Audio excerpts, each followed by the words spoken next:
بسم اللہ الرحمن الرحیم نحمدہ ونصلی علی رسولہ الکریم اما بعد۔ آج قرآن کریم کے 18ویں پارے کا خلاصہ ہے، جس کی پہلی سورت سورۃ المؤمنون 118 آیات اور 6 رکوعات پر مشتمل ہے۔ اس سورت کی ابتدا میں اللہ تبارک و تعالی نے وہ بنیادی صفات ذکر فرمائی ہے جو مسلمانوں میں پائی جانی چاہیے۔ حضرت عمر رضی اللہ تعالی عنہ کی روایت ہے کہ آپ علیہ الصلاۃ والسلام کا ارشاد مبارک ہے کہ اس سورت کی پہلی 10 آیات میں جو صفات ذکر کی گئی ہے، اگر کوئی شخص وہ ساری صفات اپنے اندر پیدا کر لے تو وہ سیدھا جنت میں جائے گا۔ اس لیے اس سورت کا نام مؤمنون ہے، یعنی وہ سورت جو یہ بیان کرتی ہے کہ مسلمانوں کو کیسا ہونا چاہیے۔ ایک مرتبہ حضرت عائشہ صدیقہ رضی اللہ تعالی عنہا سے پوچھا گیا کہ آپ علیہ الصلاۃ والسلام کے اخلاق اور اوصاف کیسے تھے۔ اس کے جواب میں حضرت عائشہ صدیقہ رضی اللہ عنہا نے سورہ مؤمنون کی یہ ابتدائی آیات تلاوت فرما کر کہا، یہ سب حضور علیہ الصلاۃ والسلام کے اوصاف تھے۔ سورت کا بنیادی مقصد انسان کو اس کی اصلیت کی طرف متوجہ کر کے اس بات پر غور و فکر کی دعوت دینا ہے کہ اس کے دنیا میں آنے کا مقصد کیا ہے، اور بالآخر مرنے کے بعد جو زندگی آنی ہے اس میں انسان کا انجام کیا ہوگا۔ چنانچہ سورت کی ابتدائی آیات میں مؤمنوں کی کردار سازی کے لیے وہ بنیادی 7 صفات ذکر کی گئی ہے جن کی وجہ سے وہ جنت الفردوس کے مستحق ہوں گے۔ وہ بنیادی صفات پہلے نمبر پر فرمایا، قد افلح المؤمنون، ایمان والے کامیاب ہو گئے، الذین هم فی صلاتہم خاشعون، پہلی صفت یہ ہے کہ وہ نماز میں خشوع یعنی اللہ کے سامنے عاجزی اور خوف کے ساتھ کھڑے ہوتے ہیں۔ دوسری صفت والذین هم عن اللغو معرضون، وہ لغو چیزوں سے اعراض کرتے ہیں، ایسے قول و فعل کو لغو کہا جاتا ہے جس میں کوئی فائدہ نہ ہو۔ تیسری صفت والذین هم للزکاة فاعلون، کے کامل طریقے سے زکوٰۃ ادا کرتے ہیں، گویا وہ حقوق اللہ کے ساتھ حقوق العباد کا بھی خیال رکھتے ہیں۔ چوتھی صفت والذین هم لفروجہم حافظون، اپنی شرمگاہوں کی حفاظت کرتے ہیں، وہ زنا اور فحش کاموں سے اپنے آپ کو بچا کر رکھتے ہیں۔ پانچویں اور چھٹی صفت والذین هم لاماناتہم وعہدہم راعون، کہ وہ امانتوں کی حفاظت کرتے ہیں اور وعدوں کا پاس رکھتے ہیں، یعنی وعدوں کو پورا کرتے ہیں۔ ساتویں صفت والذین هم علی صلواتہم یحافظون، کہ وہ نمازوں کی حفاظت کرتے ہیں، وقت کا بھی لحاظ رکھتے ہیں اور ارکان اور آداب کی بھی رعایت کرتے ہیں۔ یہ وہ 7 صفات ہے کہ جس مومن مرد اور عورت میں یہ صفات پائی جائے وہ جنت میں جانے کا مستحق ہوگا۔ اولئک هم الوارثون الذین یرثون الفردوس هم فیہا خالدون، کہ اللہ انہیں جنت الفردوس میں داخل کرے گا۔ اللہ ہم میں بھی یہ صفات پیدا فرمائے اور ہمیں بھی جنت الفردوس عطا فرمائے۔ اس کے بعد انسان کی تخلیق کا ذکر ہے کہ اللہ نے نطفے کو جمع ہوئے خون کو بوٹی اور بوٹی کو ہڈی کی صورت اللہ دیتا ہے، ہڈی پر گوشت چڑھاتا ہے، اور اس سب کے بعد تیار شدہ جسم میں اللہ روح ڈال کر انسان کی تخلیق کو مکمل کر دیتا ہے۔ فتبارک اللہ احسن الخالقین، بلا شبہ اللہ بہترین خالق ہے۔ دوسرے رکوع میں حضرت نوح علیہ الصلاۃ والسلام کا واقعہ ذکر ہے کہ انہوں نے قوم کو اللہ کی بندگی کی دعوت دی۔ قوم کے سرداروں نے اعتراض کیا، ما ھذا الا بشر مثلکم، کہ حضرت نوح علیہ الصلاۃ والسلام محض ایک انسان ہے، اور ایک انسان کیوں کر اللہ کا رسول ہو سکتا ہے۔ انہوں نے حضرت نوح علیہ الصلاۃ والسلام کو مجنون قرار دینے کی گستاخی کی۔ طویل عرصے تک سرداران قوم کی یہ گستاخیاں جاری رہی۔ بالآخر اس قوم پر اللہ کی طرف سے طوفان کی صورت میں عذاب آیا۔ حضرت نوح علیہ الصلاۃ والسلام اور ان کے ساتھ تمام اہل ایمان ایک کشتی میں سوار ہو کر عذاب سے محفوظ رہے، اور باقی پوری قوم طوفان سے ہلاک ہو گئی۔ اس کے بعد آیت نمبر 51 میں اللہ کا ارشاد ہے، یا ایھا الرسل کلوا من الطیبات واعملوا صالحا انی بما تعملون علیم، اے پیغمبرو پاکیزہ چیزوں میں سے جو چاہو کھاؤ اور نیک عمل کرو، یقین رکھو کہ جو کچھ تم کرتے ہو مجھے اس کا پورا علم ہے۔ گویا انبیاء اکرام علیہم الصلاۃ والسلام کے ذریعے سے قیامت تک کے انسانوں کو حکم دیا جا رہا ہے کہ پاکیزہ رزق کھاؤ، حلال کھاؤ، حرام سے اپنے آپ کو بچاؤ، کیونکہ حرام کمائی انسان کو نیکیوں سے محروم کر دیتی ہے۔ اس کے بعد مومنوں کی باطنی کیفیات کا تذکرہ ہے کہ مومن وہ ہے کہ جس پر ہر وقت اپنے رب کا خوف طاری رہتا ہے، وہ اس کی تعلیمات پر دل سے ایمان رکھتے ہیں، اس کے ساتھ کسی کو شریک نہیں کرتے، انتہائی رازداری کے ساتھ صدقہ اور خیرات کرتے ہیں، نیکیاں کرنے کے باوجود ڈرتے رہتے ہیں کہ معلوم نہیں کہ ان کی نیکیاں بارگاہ خداوندی میں قبول ہوگی یا نہیں۔ اولئک یسارعون فی الخیرات وہم لہا سابقون، مومنوں کی شان یہ ہے کہ وہ بھلائی کے کام میں دوسرے سے آگے نکلنے کی کوشش کرتے ہیں۔ اللہ ہم سب کو یہ جذبات اور کیفیات عطا فرمائے۔ انسانوں کی اکثریت پر افسوس ہے کہ وہ آخرت کی تیاری سے غافل ہو کر کچھ اور ہی سرگرمیوں میں لگے ہوئے ہیں۔ اللہ ہمیں اس بدبختی اور محرومی سے محفوظ فرمائے۔ چھٹے رکوع میں ایمان فروز دعائیں سکھائی گئی ہے۔ پہلی دعا ایسی صورت کے لیے ہے جب کسی سرکش قوم کو اس کی شرارتوں کی سزا ملنے کا اندیشہ ہو، ایسے میں اللہ سے یہ دعا کی جائے، ربی اما ترینی ما یوعدون ربی فلا تجعلنی فی القوم الظالمین، اے میرے رب اگر تو مجھے دکھا ہی دے وہ عذاب جس کا تو نے ظالموں سے وعدہ کر رکھا ہے تو اے میرے رب مجھے ان ظالم لوگوں کے ساتھ شامل نہ کیجیے گا۔ اس کے بعد شیطان کے حملوں سے محفوظ رہنے کے لیے یوں دعا کی جائے، ربی اعوذ بک من ہمزات الشیاطین واعوذ بک ربی ان یحضرون، اے میرے رب میں شیاطین کی چھیڑ کے مقابلے میں آپ کی پناہ میں آتا ہوں، اور اے میرے رب میں آپ کی پناہ طلب کرتا ہوں کہ شیاطین میرے پاس آئے۔ یعنی اس دعا میں اللہ کی پناہ مانگی گئی ہے کہ جب انسان اللہ کی پناہ میں آ جاتا ہے تو وہ اللہ انسان کو شیاطین کی چھیڑخانی اور شرور سے محفوظ رکھتا ہے۔ اس کے بعد سورت کے اختتام میں بتایا گیا ہے کہ قیامت کے دن انسان دو فریقوں میں تقسیم ہو جائیں گے، فمن ثقلت موازینہ فاولئک هم المفلحون، اس وقت جن کا نامہ اعمال باری ہوگا وہی کامیابی پائیں گے، ومن خفت موازینہ فاولئک الذین خسروا انفسهم فی جہنم خالدون، اور جن کے اعمال نامے ہلکے پڑ جائیں گے تو یہی وہ لوگ ہوں گے جنہوں نے اپنے لیے گھاٹے کا سودا کیا تھا، وہ دوزخ میں ہمیشہ ہمیشہ رہیں گے۔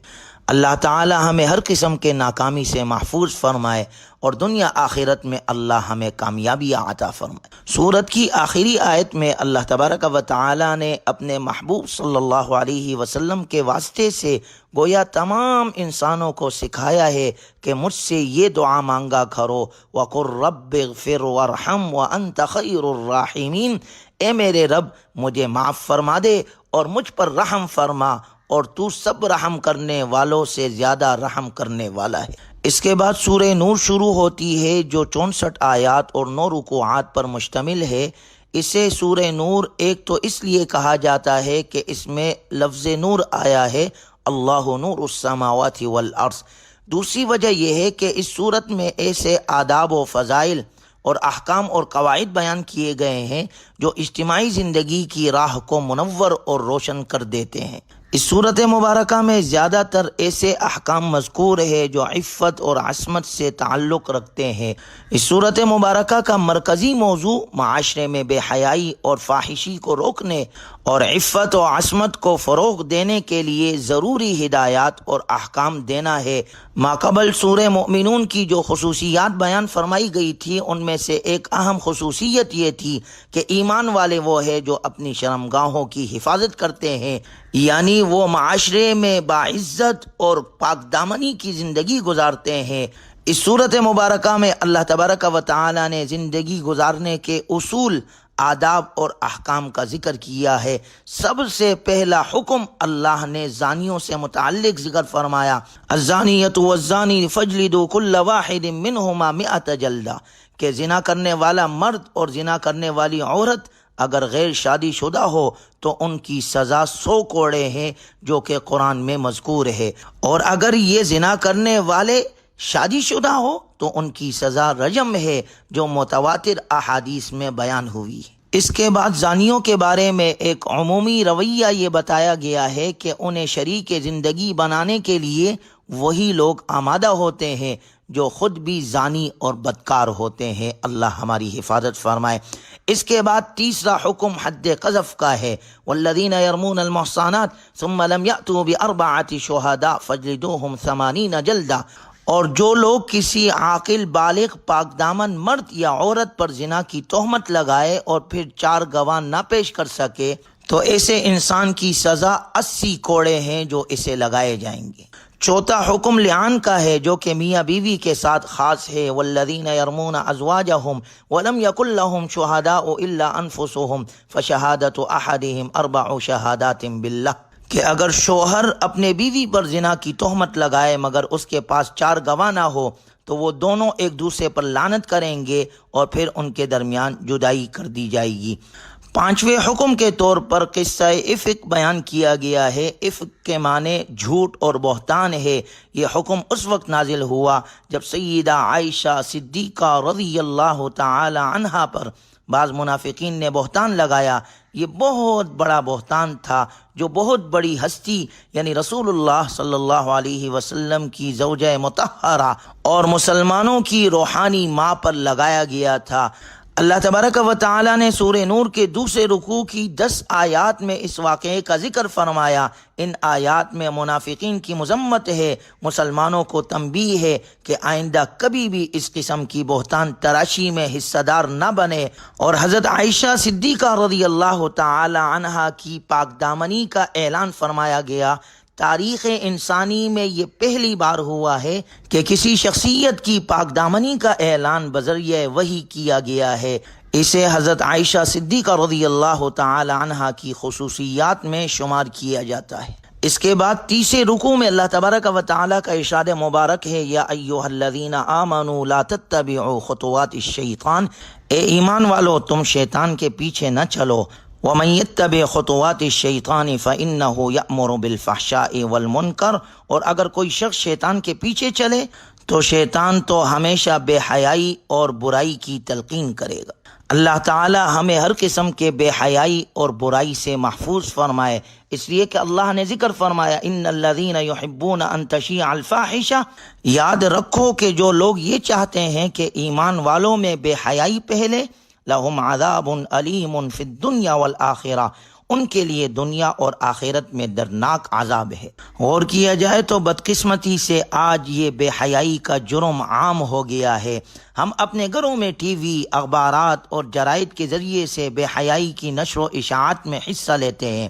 خواتین بے پردہ ہو کر، زیب و زینت اختیار کر کے اور بعض اوقات تو نیم عریاں لباس میں باہر نکل کر اس جرم کا ارتکاب کرتی ہے۔ کاروباری ادارے اشتہار کے ذریعے بڑے پیمانے پر بے حیائی پھیلانے کے مرتکب ہو رہے ہیں۔ آج کا میڈیا بڑے پیمانے پر اس جرم کا ارتکاب کر رہا ہے اور بے حیائی کو عام کر رہا ہے۔ حکومتی سطح پر اس جرم کی سرپرستی کی جا رہی ہے۔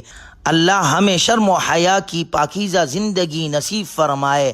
حیا اور پاک دامنی کے ساتھ اللہ ہمیں عمل صالح کرنے والا بنائے۔ بے حیائی اور برے عمل سے اور برے لوگوں سے اور برے صحبتوں سے اللہ ہمیں ہمارے نسلوں کو محفوظ فرمائے۔ اس کے بعد سورہ نور کے چوتھے رکوع میں گھر میں داخل ہونے کی اجازت اور آداب کے بارے میں ذکر ہے۔ یا ایھا الذین آمنوا لا تدخلوا بیوتا غیر بیوتکم حتی تستأنسوا وتسلموا علی اہلہا، اے ایمان والو اپنے گھروں کے سوا دوسرے کے گھروں میں اس وقت تک داخل نہ ہو جب تک اجازت نہ لے لو اور ان میں بسنے والوں کو سلام نہ کر لو۔ ذالکم خیر لکم ان کنتم تعلمون، یہی طریقہ تمہارے لیے بہتر ہے، امید ہے کہ تم خیال رکھو گے۔ لیکن اس کے ساتھ اس بات کی وضاحت کر دی، لیس علیکم جناح ان تدخلوا بیوتا غیر مسکونۃ فیہا متاع لکم، تمہارے لیے اس میں کوئی گناہ نہیں ہے کہ تم ایسے گھروں میں اجازت لیے بغیر داخل ہو جن میں کوئی رہتا نہ ہو اور ان سے تمہیں فائدہ اٹھانے کا حق ہو۔ مثال کے طور پر مسافر خانے ہو گئے، ایئرپورٹ ہو گیا، ہوٹل کے بیرون حصے، ہسپتال، ڈاک خانے، پارک یا اس طرح مساجد وغیرہ، یہ وہ جگہ ہیں جہاں سے انسان فائدہ بھی اٹھاتے ہیں، اور ایسی جگہوں میں جانے کے لیے اجازت کی ضرورت نہیں ہے، یہاں سب کے لیے اجازت ہوتی۔ اس کے بعد اگلی آیات میں مؤمن مردوں اور مؤمن عورتوں کو حکم ہے، قل للمؤمنین یغضوا من ابصارہم، مؤمن مردوں سے کہہ دو کہ وہ اپنی نگاہیں نیچے رکھے، ویحفظوا فروجہم، اور اپنی شرمگاہوں کی حفاظت کرے، ذالک ازکی لہم، یہی ان کے لیے پاکیزہ ترین طریقہ ہے، وقل للمؤمنات یغضضن من ابصارہن ویحفظن فروجہن، اور مؤمن عورتوں سے کہہ دو کہ وہ اپنی نگاہیں نیچے رکھے اور اپنی شرمگاہوں کی حفاظت کرے، وَلَا يُبْدِينَ زِينَتَهُنَّ إِلَّا مَا ظَهَرَ مِنْهَا وَلْيَضْرِبْنَ بِخُمُرِهِنَّ عَلَى جُيُوبِهِنَّ، اور مسلمان عورتیں اپنی سجاوٹ کو کسی پر ظاہر نہ کرے اور اپنی اوڑھنیوں کے آنچل اپنے گریبانوں پر ڈال لیا کرے۔ سجاوٹ سے مراد جسم کے وہ حصے ہیں جن پر زیور پہنا جاتا ہے یا خوشنما کپڑے پہنے جاتے ہیں، لہٰذا اس آیت مبارکہ نے عورتوں کو یہ حکم دے دیا کہ وہ غیر محرم مردوں کے سامنے اپنا پورا جسم کسی ایسی چادر یا برقعے سے چھپائے جو ان کے سجاوٹ کے مقامات کو چھپا لے۔ وَلَا يُبْدِينَ زِينَتَهُنَّ إِلَّا لِبُعُولَتِهِنَّ أَوْ آبَائِهِنَّ، یہاں سے ان افراد کی فہرست ذکر کی جا رہی ہے کہ جن سے عورتوں کو پردہ کرنے کی ضرورت نہیں ہے، یعنی اپنے شوہر، اپنے والد، سسر، حقیقی بیٹے، بھائی، بھتیجے، بانجے، ان سے عورتوں کے لیے پردہ نہیں ہے۔ 5ویں رکوع میں مومن کے دل میں ایمان کو ایک تمثیل سے واضح کیا گیا ہے، اللہ نور السماوات والارض مثل نورہ کمشکات فیہا مصباح، مومن کے دل میں جو ایمان ہوتا ہے اسے چراغ کے نور کے ساتھ تشبیہ دی گئی ہے جو صاف شفاف شیشے میں بنی ہوئی کسی قندیل میں ہو، اور اس قندیل کو کسی تاکچے میں رکھ دیا جائے تاکہ اس کا نور اس معین جہت ہی میں رہے جہاں اس کی ضرورت ہے۔ اس چراغ میں جو تیل استعمال ہوا ہے وہ تیل زیتون کے مخصوص درخت سے حاصل شدہ ہے، اس تیل میں ایک ایسی چمک ہے کہ بغیر آگ دکھائی ہی چمکتا دکھائی دیتا ہے۔ یہی حال مؤمن کے دل کا ہے کہ وہ حصول علم سے قبل ہی ہدایت پر عمل پیرا ہوتا ہے، پھر جب علم آ جائے تو نور علی نور کی صورت ہو جاتی ہے۔ گویا نور ایمان 2 نوروں کا مجموعہ ہے، نور فطرت اور نور وحی۔ جن لوگوں کا باطن نور ایمان سے منور ہو چکا ہو وہ صبح اور شام اللہ کا ذکر کرتے ہیں، ان کی تجارت انہیں اللہ کے ذکر، نماز اور زکوٰۃ سے غافل نہیں کرتی۔ اللہ ان کے اعمال کا نہ صرف بہترین بدلہ دے گا بلکہ اپنے فضل سے مزید بھی نوازے گا۔ اس کے مقابلے میں اللہ نے اہل باطل کے لیے 2 مثالیں بیان فرمائی ہے۔ نمبر 1 مثال ان کے اعمال کی ہے جنہیں وہ اچھا سمجھتے ہیں، ان کے اعمال کی مثال سراب جیسی ہے، جیسے پیاسا شخص دور سے سراب کو پانی سمجھ بیٹھتا ہے لیکن جب قریب آتا ہے تو وہاں پانی کا نام و نشان بھی نہیں ہوتا۔ یہی حال کافر کا ہے کہ وہ اپنے اعمال کو نافع سمجھتا ہے لیکن جب موت کے بعد اللہ کے سامنے پیش ہوگا تو وہاں کچھ بھی نہیں ہوگا، اس کے اعمال غبار بن کر اڑ چکے ہوں گے۔ دوسری مثال او کظلمات فی بحر اللجی یغشاہ موج من فوقہ موج من فوقہ سحاب، کہ ان کے اعمال کی مثال ایسی ہے جیسے گہرے سمندر میں پہلے ہوئے اندھیرے کہ سمندر کو ایک موج نے ڈانپ رکھا ہے جس کے اوپر ایک اور موج ہو اور اس کے اوپر بادل۔ کافروں کے ان عقائد کو سمندر کے تہ بتہ تاریکیوں کے ساتھ تشبیہ دی گئی ہے، جہاں انسان کو اور تو اور اپنا ہاتھ تک دکھائی نہیں دیتا۔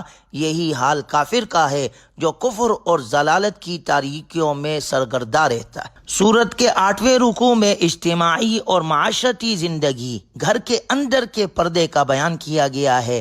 یا ایھا الذین آمنوا لیستأذنکم الذین ملکت ایمانکم والذین لم یبلغوا الحلم منکم 3 مرات من قبل صلاة الفجر وحین تضعون ثیابکم من الظہیرة ومن بعد صلاة العشاء۔ چھوٹے بچوں اور گھر میں رہنے والے غلاموں، لونڈیوں یا آج کل کے دور میں کام کرنے والے خادمین کے بارے میں حکم ہے کہ وہ نماز فجر سے پہلے، نمبر 2 دوپہر کے قیلولے کے وقت، اور نمبر 3 نماز عشاء کے بعد اگر تمہارے خلوت والے کمرے میں داخل ہو تو اجازت لے کر داخل ہو، کیونکہ ان تینوں اوقات میں عام طور پر عمومی لباس اتار کر نیند کا لباس پہن لیا جاتا ہے۔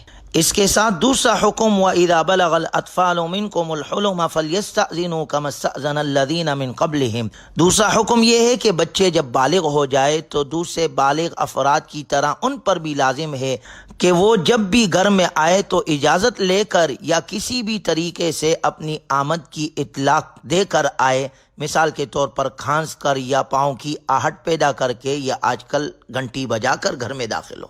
اگلی آیت میں اللہ کا ارشاد ہے فَإِذَا دَخَلْتُمْ بُيُوتًا فَسَلِّمُوا عَلَىٰ أَنفُسِكُمْ تَحِيَّةً مِّنْ عِندِ اللَّهِ مُبَارَكَةً طَيِّبَةً۔ جب تم گھروں میں داخل ہو تو اپنے لوگوں کو سلام کیا کرو کہ یہ ملاقات کی وہ بابرکت پاکیزہ دعا ہے جو اللہ کی طرف سے آئی۔ گویا سورہ نور کے اندر ان احکامات کا ذکر ہے جو انسان کی معاشرتی زندگی سے تعلق رکھتے ہیں۔ اس صورت مبارکہ کا مرکزی موضوع معاشرے میں بے حیائی اور فاحشی کو روکنا اور عفت اور عصمت کو فروغ دینے کے لیے ضروری ہدایات اور یہ احکامات بیان کیے گئے ہیں۔ اللہ تبارک و تعالی ہمیں قرآنی تعلیمات کو اپنانے والا اور قرآنی احکامات پر عمل کرنے والا بنائے۔ وآخر دعوانا ان الحمد للہ رب العالمین۔